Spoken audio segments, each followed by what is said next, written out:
రాయి పైకి విసిరితే కింద పడిపోతుంది, మీకు తెలుసు. Because of the gravity of the for earth అయితే gravitation force of the earth acceleration to the gravity, right? కింద పడకుండా ఆ రాయి పంచలించడం పైకి వెళ్ళాలి అంటే what the velocity you have to give for the stone? Escape velocity sir చెప్పేశారు. 2 km/s escape velocity of the earth. అంత స్పీడ్ ఇస్తేనే ఏ వస్తువు అయినా సరే అంచెలుగా అంతరిక్షంలోకి వెళ్తుంది ఆ వస్తువు. అంతకంటే తగ్గితే గ్రావిటేషన్ ఆఫ్ ది ఎర్త్ వల్ల భూమి మీద పడిపోతుంది. So in order to reach that 11.2 km/s, the earth rotational velocity will be 0.5 km/s. km speed na rocket కి యాడ్ అవుతుంది in order to meet the escape velocity 11.2 km/s, so that I can save the fuel. Second 6 km speed వెళ్ళిపోతుంది. That will help to reach the 11.2 km/s escape velocity. For each planet there is some escape velocity. How you got it 11.2 km/s? ఆ formula ప్రకారమే ఏ ప్లానెట్కి అయితే ఆ ప్లానెట్కి ఆ escape velocity వస్తుంది. Moon అయితే మూను, Jupiter అయితే Jupiter, Venus అయితే Venus. Escape velocity is equal to √2gm/r వేసుకుంటే ఆ పారామీటర్స్ వేస్తే ఎర్త్కి ఎస్కేప్ వెలాసిటీ 11.2 km/s. ఇలాగ అన్ని ప్లానెట్స్కి మీకు ఆ యొక్క ఎస్కేప్ వెలాసిటీ వస్తుంది. ఇప్పుడు మూన్ మీదకి వెళ్ళి అక్కడి నుంచి నువ్వు ఎగరాలనుకో, దాని ఎస్కేప్ వెలాసిటీ వాడితే నువ్వు కింద పడకుండా అంచెలంచెలుగా నువ్వు అనుకున్న గోల్కి రీచ్ అవుతావు. ఎస్కేప్ వెలాసిటీ వల్ల రాకెట్ ఉపగ్రహం తీసుకుని అంచెలంచెలుగా పైకి తీసుకెళ్తాం. Importance of the Satish Dhawan space centre మీకు ఇప్పుడు ఎక్స్ప్లెయిన్ చేశాను. Importance of the Vikram Sarabhai, the father of India space programme, అంతరిక్ష పితామహుడు డాక్టర్ విక్రమ్ అంబాలాల్ సారాభాయ్. 1963 సంవత్సరంలో ఆయన మన ప్రధానమంత్రి జవహర్లాల్ నెహ్రూ గారి దగ్గరికి వెళ్ళి, నేను పిహెచ్డీ చేశాను ఫిజిక్స్లో, అంతరిక్ష ప్రయోగాలు చేయాలనుకుంటున్నాను, నాకు పర్మిషన్ ఇవ్వండి అని అడిగారు. అయితే ఆయన పర్మిషన్ ఇచ్చారు. ఇస్తే ఈ అఖండ భారతదేశంలో ఎక్కడ చోట్లేనట్టు ఆయన తీసుకెళ్ళి ఎక్కడ పెట్టాడంటే ఇండియా మ్యాప్లో ఏంటి ఇక్కడ తిరువనంతపురం అని ఉంది. ఇక్కడ ఇండియా మ్యాప్లో ఎక్కడ పెట్టాడు. అక్కడ వెళ్ళి చూస్తే అదొక అరేబియన్ సముద్రం. అక్కడ క్రిస్టియన్ కమ్యూనిటీ కొన్ని వేల మంది, లక్షల మంది చేపలు పట్టుకుని నివసిస్తున్నారు అక్కడ. ఆయన అడిగి ఆయన దేశభక్తి చూసి ఆ క్రిస్టియన్ కమ్యూనిటీ కూడా ఆ మొత్తం అరేబియన్ సముద్రం 650 ఎకరాల అరేబియన్ సముద్రాన్ని ఇచ్చేశారు. వాళ్ళు ప్రార్థన చేసుకోవడానికి ఒక మందిరం ఉంది, చర్చ్. ఆ చర్చ్ కూడా ఇచ్చేసి అడిగారు ఆయన. రాకెట్లు తయారు చేసి బిల్డింగ్ లేవు, లైబ్రరీ లేవు, పుస్తకాలు లేవు, కనీసం రిక్షా కూడా లేదు. ఒక చిన్న రాకెట్ సైకిల్ మీద తీసుకెళ్తున్న సన్నివేశాన్ని మీరందరూ కూడా సోషల్ మీడియాలో చూశారు. రిక్షా కూడా లేదు మనకి. అప్పుడు చిన్న చిన్న రాకెట్లు సైకిల్ మీద ఏంటి ఉపగ్రహాలనేమో ఎడ్ల బండి మీద తీసుకెళ్ళేవారు. ఆ స్టేజ్లో ఈ భారతదేశంలో అంతరిక్ష ప్రయోగాలు మొదలైనవి. మన భారతదేశంలో ఇస్రో చైతన్య రథం, మన రథం నడపాలంటే రథసారథి కావాలా వద్దా? ఎవరా రథసారథి? Doctor APJ Abdul Kalam. మన హైందవ సంస్థ ఆయనేంటి విక్రమ్ సారాభాయ్ గారు ఒక హిందూ. క్రిస్టియన్ కమ్యూనిటీ చర్చి రాకెట్లు తయారు చేసుకోవడానికి ఆ చర్చి తయారు చేసిన రాకెట్లు ఎగరేడాక సముద్ర తీరు వచ్చేసారు. అలాగా ఆ యొక్క రథాన్ని మన అబ్దుల్ కలాం గారు రథసారథిగా తీసుకున్నారు. మొట్టమొదటి రాకెట్ ఉపగ్రహం తీసుకుని అంతరిక్షం తీసుకెళ్లిన mission director, project director doctor APJ Abdul Kalam గారు సక్సెస్ సాధించారనమాట. మన భారతీయ హైందవ సంస్కృతిలో ఉన్న ఒక గొప్పతనం ఏంటి తెలిసిన? సర్వమత సామరస్యానికి ప్రతీక. అన్ని మతాల దేశభక్తుల నుంచి పుట్టుకొచ్చింది ఈరోజు మీరు చూస్తున్న ఇస్రో శక్తి అనడంలో అతిశయోక్తి లేదు. ఫర్ యువర్ కైండ్ ఇన్ఫర్మేషన్, ఇతర దేశ శాస్త్రవేత్తలు కూడా తిరువనంతపురం వచ్చి అంతరిక్ష పితామహుడి నేతృత్వంలో ఒక సంస్థ పెట్టారు. INCOSPAR, the old name of ISRO, Indian National Committee for Space Research. తిరువనంతపురంలో విక్రమ్ సారాభాయ్ గారు అక్కడే పెట్టడానికి గల కారణం ఏంటంటే ఇతర దేశ శాస్త్రవేత్తలు కూడా అక్కడికి వస్తున్నారు. ఏంటంత స్పెషాలిటీ ఏముంది అక్కడ? అది మళ్ళీ ఆ తిరువనంతపురంలోనే ఉంది, ఇంకెక్కడా లేదు ఈ భారతదేశంలో. ఏముంది అక్కడ? అది చెప్పాలంటే మిమ్మల్ని 2 ప్రశ్నలు వేయాలి. Get ready for the quiz. Big magnet. అవునా? The magnetism flow starts from the north and ends to the south. Right? Earth is a big magnet. The magnetism, the flow of the magnetism starts from the north, ends to the south. Subject. Okay, na? What I told you, Earth is rotating of its own axis from west to east direction. At the same time, Earth is a big magnet. The flow of the magnetism starts from the north, ends to the south. Ante flow of the magnetism ని measure చేయడానికి ఒక instrument వాడతాం. అవునా? Flow of the మ్యాగ్నెటిజాన్ని measure చేయడానికి ఒక instrument వాడతాం. What the name of that instrument? Compass. Come on. Flow of the మ్యాగ్నెటిజాన్ని మెజర్ చేస్తే ఏమొస్తుంది? The angle of the flow of the magnetism will be వస్తుంది. That angle is named as a dip angle. That dip angle is represented by the letter capital I.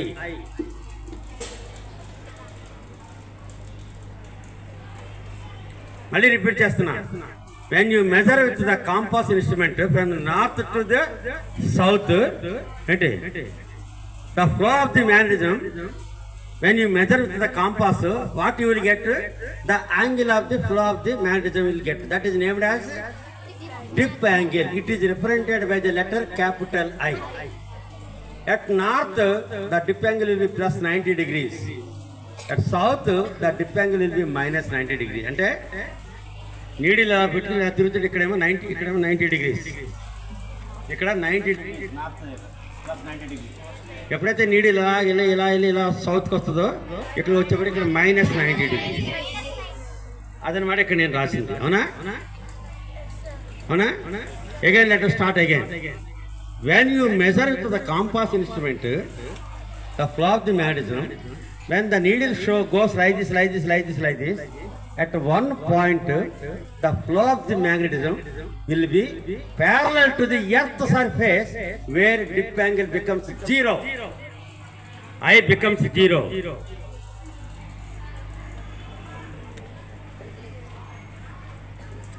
There you try to map a graph around the earth.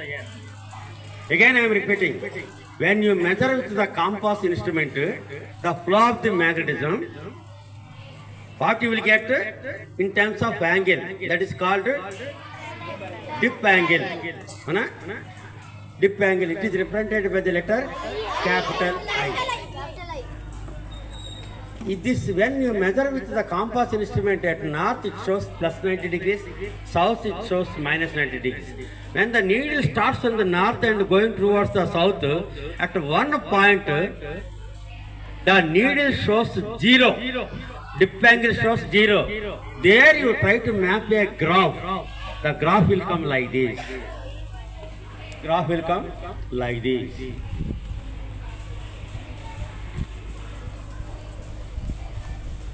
This is called geomagnetic equatorial line. That is called geomagnetic equatorial line. Whatever you know, 0 degree attitude is called geo. This is geomagnetic equatorial line. Whatever this one, geographical equatorial line. This is different. Whatever the equatorial line on the earth, it's an imaginary line around the earth and between the poles. That circumference of the equatorial line will be, I think, 45,000 kilometers something. Okay. So now when you measure with the compass instrument the flow of the magnetism, you will get a dip angle. At dip angle at north it will be plus 90 degrees, south it will be minus 90 degrees. When you measure with the north, from the north side toward, when the needle moves towards the south, at somewhere the needle shows 0. there the dip angle becomes 0. There you try to map a graph around the earth, the graph will come like this. The importance of that line, that geomagnetic equatorial. Next, because of that geomagnetic equatorial line only, that Dr. Vikram Ambalal Sarabhai started space research activities at Tumba, TELS TRLS, Tumba Equatorial Launching Station. Today it is called as Vikram Sarabhai Space Center. Now, because of this line is available only in Tirunanthapuram, not in Sriharikota. Please do remember this point. This line is available in India only in Tirunanthapuram. Vikram Sarabhai Space Center, Tumba, TELS TRLS, Tumba Equatorial Launching Station. That is why Antariksha Pitamahudu Dr. Vikram Sarabhai garu అక్కడ ఈ యొక్క అంతరిక్ష ప్రయాణం మొదలెట్టడానికి గల కారణం ఏంటంటే ఇది కారణం. Next question, then what is the importance of this line? అదౌట్ doubt because I told you, it is it's very good question. You come this side, I will explain. So see, like this one should act. When you are trying to understand, it's a very beautiful question. Sir, this question we gift ivalli sir. Endukante what he asked, why Dr. Vikram Sarabhai has not become a number 1 in the world. నేను ఏం చెప్పాను మీకు, Satish Dhawan space centre is the number 2 in the world. ఎందుకు number 1 అనేది అక్కడ చెప్పాను నేను, French Guyana. ఆ నెంబర్ 2 విక్రమ్ సారాభాయ్ ఎందుకు అవ్వకూడదు, ఎందుకు అవ్వలేదు? అది భూమధ్య రేఖకి 8.25 డిగ్రీస్ దూరంలో ఉంది. వేరాజ్ సతీష్ ధావన్ స్పేస్ సెంటర్ 14 డిగ్రీల దూరంలో ఉంది. అప్పుడు ఈ అబ్బాయి అన్నట్టు, ఈ స్టూడెంట్ అన్నట్టుగా ఇది నెంబర్ 2 అవ్వాలి కదా, తిరువనంతపురం విక్రమ్ సారాభాయ్ స్పేస్ సెంటర్. ఎందుకు అవ్వలేదు, అది ఇతను డౌట్. ఎందుకు అవ్వలేదు అంటే, ఆ తిరువనంతపురం ఆ తుంబా అనే ప్లేస్లో ఉన్న ఆ యొక్క సాయిల్ లూజ్ సాయిల్. అక్కడ చిన్న చిన్న రాకెట్లు మాత్రమే మనం ఉపయోగిస్తాం. ఇక్కడున్న ఈ పెద్ద పెద్ద రాకెట్లు ఉపగ్రహాలు పెట్టి లాంచ్ చేయాలనుకోండి. ఫర్ ఎగ్జాంపుల్ చంద్రయాన్ 3 తీసుకెళ్ళిన రాకెట్ పేరు LVM-3, లాంచ్ వెహికల్ మార్క్ 3. దాని బరువు ఎంత తెలిసిన, 6,44,000 కేజీలు బరువు. అంత బరువున్న రాకెట్ ఆ త్రివేంద్రలోని లాంచ్ చేస్తే అది లూజ్ సాయిల్ వల్ల భూకంపం వచ్చేస్తుంది. 6,44,000 కేజీలు బరువున్న ఒక రాకెట్ కింద తన్నాలి అంటే ఫస్ట్ అటు ఇటు ఉన్న 2 స్ట్రాప్-ఆన్ బూస్టర్స్ ఉంటాయి, వాటిలో 4 లక్షల కిలోల ప్రొపలెంట్ ఉంటుంది. ఒక దాంట్లో 2 లక్షలు ఉంటుంది ప్రొపలెంట్. 2 కలిపితే 4 లక్షల కిలోస్ ప్రొపలెంట్ ఉంటుంది. 4 లక్షల కిలోస్ ప్రొపలెంట్ ఒక్కసారి ఇగ్నైట్ అయ్యి పైకి లేడ ట్రై చేస్తే భూమి కంపించిపోతుంది. బికాజ్ ఆఫ్ సాఫ్ట్ సాయిల్ కాబట్టి అక్కడ లాంచ్ చేస్తే భూకంపం వస్తుంది. ఒకవేళ ఫెయిల్ అయితే కేరళ స్టేట్ క్యాపిటల్ కాబట్టి ప్రాణ నష్టం భారీ ఎత్తున ఉంటుంది.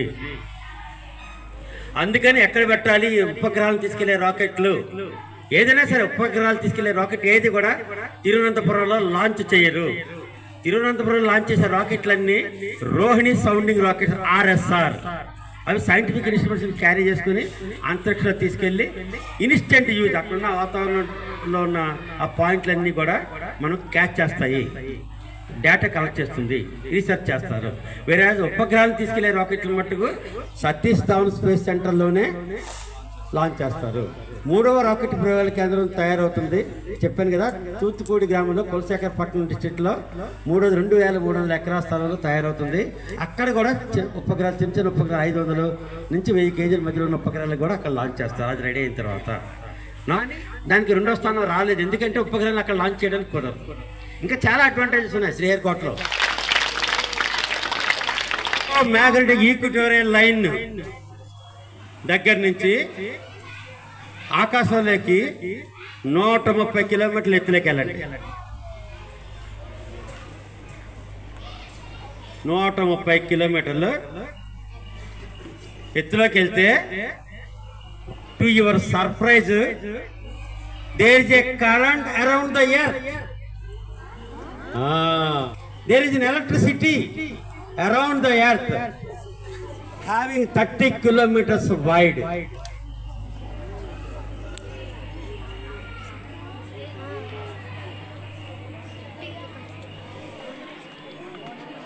This is called electromagnetic jet. ఆ ఎలక్ట్రోమాగ్నెటిక్ జెట్లో మళ్ళీ రిపీట్ చేస్తున్నా, జియో మ్యాగ్నెటిక్ ఈక్విటోరియల్ లైన్కి 130 కిలోమీటర్ల ఆకాశంలోకి వెళ్ళి భూమి చుట్టూరు చూస్తే కరెంట్ ఉంది, ఎలక్ట్రిసిటీ ఉంది. అది ఎంత వెడల్పుగా ఉంది అంటే 30 కిలోమీటర్ల వెడల్పులో ఉంటుంది. దిస్ ఇది 30 కిలోమీటర్ల వెడల్పులో ఉంటుంది భూమి చుట్టూరు. This is called electromagnetic jet. Electromagnetic jet. ఆ ఎలక్ట్రోమాగ్నెటిక్ జెట్లో ఏం జరుగుతుంది అన్న దాని మీద మన భారతదేశంలో అంతరిక్ష పితామహుడు నాయకత్వంలో ఒక సంస్థ పెట్టారు, INCOSPAR, Indian National Committee for Space Research. Today it is called as ISRO, Indian Space Research Organisation. That means INCOSPAR is superseded by the ISRO on August 15th, 1969. Before ISRO, the name of this organization is INCASPAR.